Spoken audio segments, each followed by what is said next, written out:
I used to think that getting closer to God would make things a lot easier. If we just yielded to him, then he would make a way. And that kind of faith is dangerous because the reality is that doesn't always happen. You kind of think that things are going to get quieter, lighter, but the reality is they get oftentimes harder. That's because we fight an enemy that isn't flesh and blood, but it's powers and principalities. And it's taking thoughts captive. It's more than just yielding your life to discipline and trying to read the word. It's taking dominion for Christ in all aspects of your life.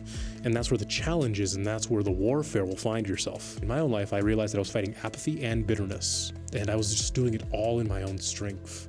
Trying to go to the gym 3 times a week at 6 a.m., waking up at 6 a.m., trying to start my own business, doing this content thing and sharing my faith publicly while also using it as a journal for discipline as well. This was all done in my own strength, and why I saw no fruitfulness in it. Or more so, why there was so much resistance on all fronts. I was trying to fix myself in my own strength, and I didn't even spend any time with God, and I was just noticing it in my state of constant low burn anxiety and like fear for the future. Am I doing enough? And are things ever going to get better kind of way? And the reality is I was just trying to out-discipline myself when this was actually just a spiritual problem. The moment I started leaning on Jesus again, that's when old patterns showed up. I was listening to this podcast by Ali Yost where she was talking about how to get closer to God, and the encouragement that I got from her podcast is that you should start with making small goals with God and praying. Pray to God and say, hey, I have 15 minutes in my morning. I want to dedicate this time for you.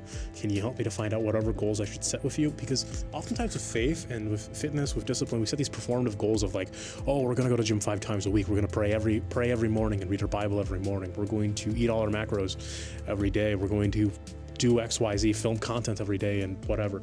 We set these performative goals, and when we don't hit them, we just keep cycling in a cycle of like, are we doing enough, or is it ever going to go anywhere? We sabotage, we fall into a loop of burnout, and then we start over again. The problem with that is that we try to over-optimize for everything except our own capabilities. We dream big, we aim big, but we always fall short because we need to be realistic here. Now, when I dedicated myself to trying to get closer to God, that's when old patterns showed up. That's when chaos erupted in my personal life, whether it's loss or feeling like everything's always on you, feeling trapped, feeling stuck.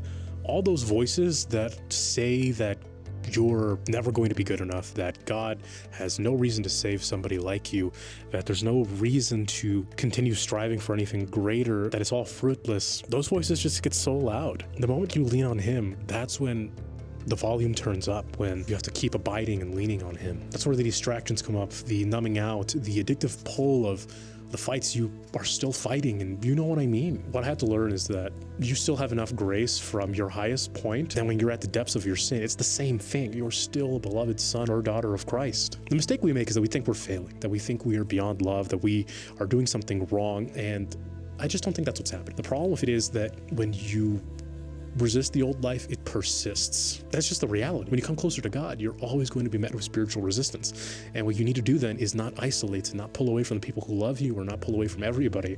Like, I had a thing at the gym. I went to the gym and I was hearing these 2 people talk about Christ and talking about faith, and like, I've wanted to make more Christian friends. And I felt like I couldn't approach and just introduce myself and talk with them. It was a conversation that you could join. It wasn't really the most intimate, private thing, but just encouragement on their walk.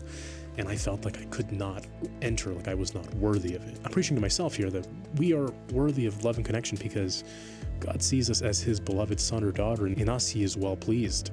These seasons, and this is the reframe I want to give you here, that these seasons aren't punishment. They're not necessarily a trial God is having us endure so that we come out on the other side and prove ourselves to him. No, this is just the cost of not running away from God anymore. Do you want to get closer to God? Okay, get used to war. But remember that he has conquered all things.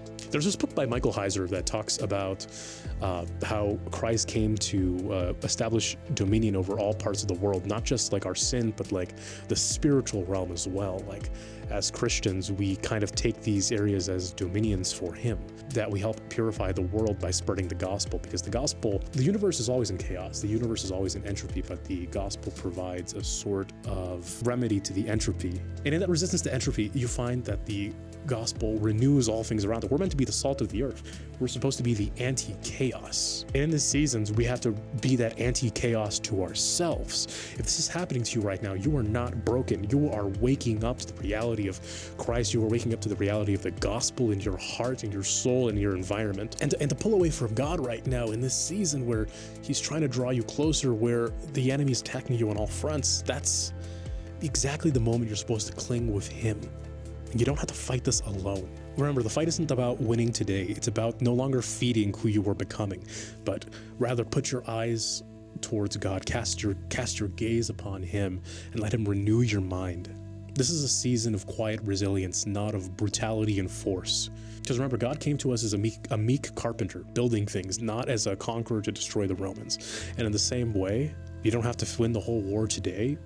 Just quietly stay and build with him. I hope this was an encouragement to you. Share this to somebody else who needs to hear this. Subscribe for more. And I'll see you guys soon.